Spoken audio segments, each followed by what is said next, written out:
Plants across our state may look tame, but could be harming livestock and wildlife habitat. NTV's Risell Ventura has more on the push to fight noxious weeds.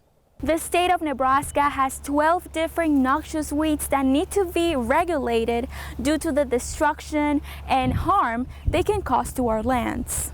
Yellow star thistle, salt cedar, leafy spurge. According to the Department of Agriculture, these weeds not only destroy our native habitats, but can ultimately harm the animals living there.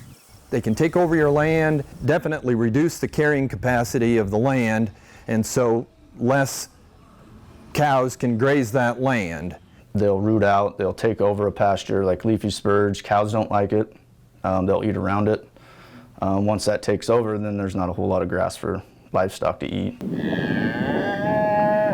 Besides impacting pasture productivity, these invasive weeds can also take a toll on farmers and ranchers' wallets. So if you have a really bad infestation, it's going to cost you quite a bit of money to get rid of it. They say everything depends on the type of noxious weed on the land and if the landowner is on top of the issue.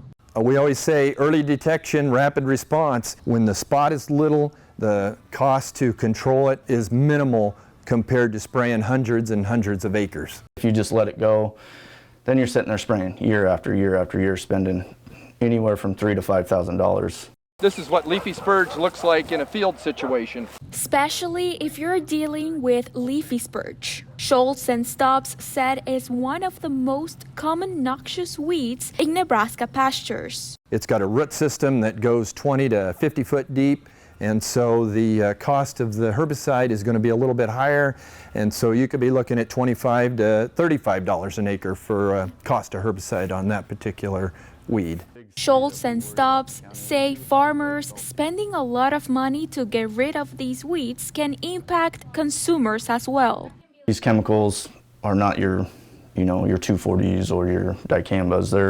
They're designed for these plants, so they cost a little bit more than your normal, just general weed spray. If the infestation gets so bad in particular areas, there will be less cattle grazing those areas to go to market. To learn more about the state's noxious weeds and the work the local weed control departments do, visit Nebraska.tv. NTV's Grow promises to bring you all the news and trends surrounding agriculture in Nebraska.